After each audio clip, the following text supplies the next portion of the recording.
The subject I want to tackle today is shading. Pretty darn important when it comes to giving objects like a kind of 3D sense, something that's a little bit more grounded, and real.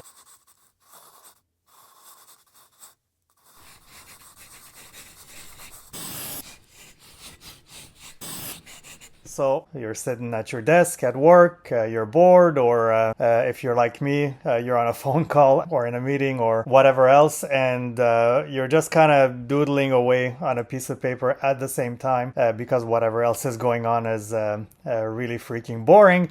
And so all that you have is a ballpoint pen and a piece of paper. All right, so this is pure line drawing, and you're just kind of starting out and you want to be a little bit like slightly better at it. So this is for you guys. I'm just going to use a really basic shape, so like a rectangle here. All right, let's say that our light source is on this side here, right?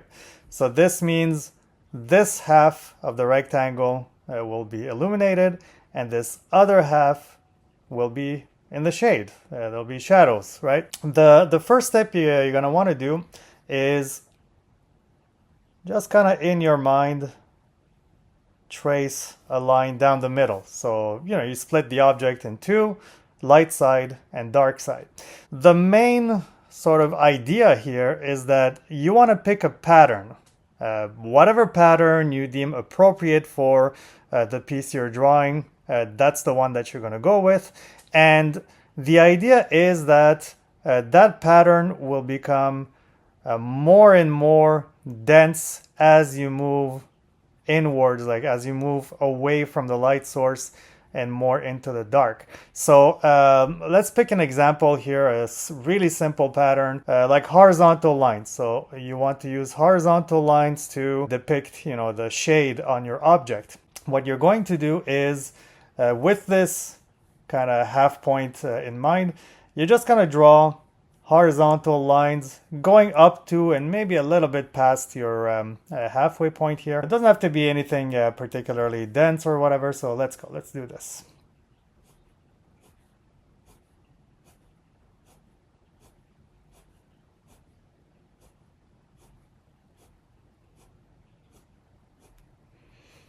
Here we go. So I've drawn my horizontal lines. Some of them go past the halfway point, some of them just come short. It doesn't matter.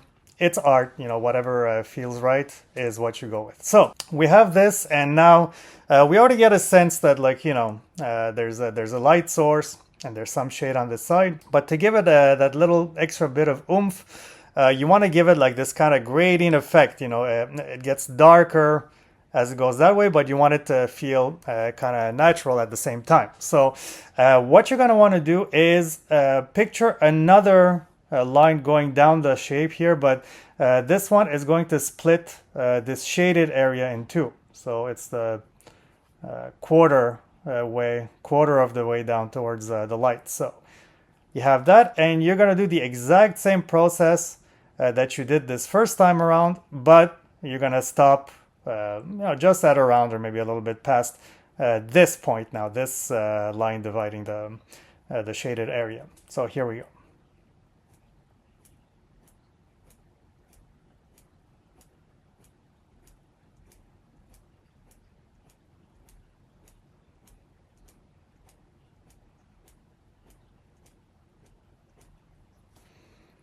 Here we go. Now this is looking a lot better already. It looks a lot more natural. It looks a little more artsy, if you will. To go the extra mile here, you can do the same thing again. So this time you're going to split this area in two, right?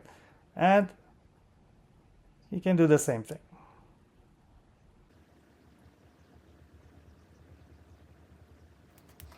Here we go. Look at that. It looks, it's looking really good. And here, just for that last little bit, you can kind of just make this side, this line here thicker. Just to like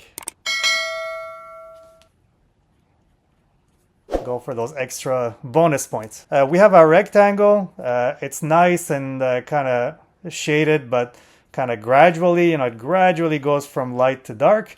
And look, you're the artist. If you see some spots where you think you need to touch it up, by all means, go for it. I mean, here I could maybe make it a little bit darker, but I mean, this is entirely up to you.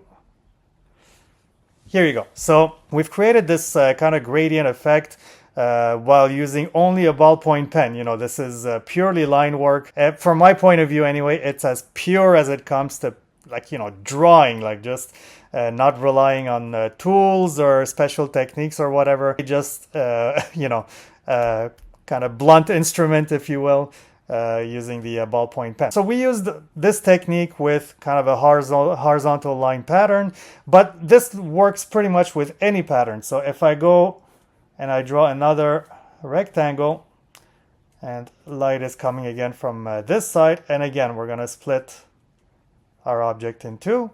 Now let's say we want to go the opposite way. Instead of doing horizontal lines, let's go with the vertical lines. So same as before, just gonna flip this way just because I'm more comfortable. Here we go. So we have the line down the middle.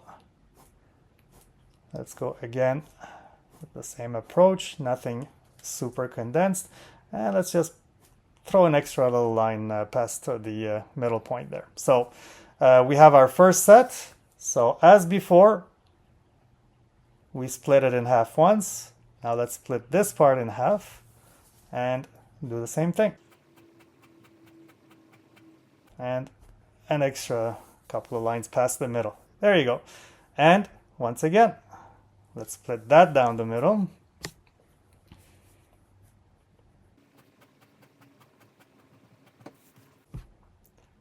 And that finishing touch here, making the very end of it completely dark.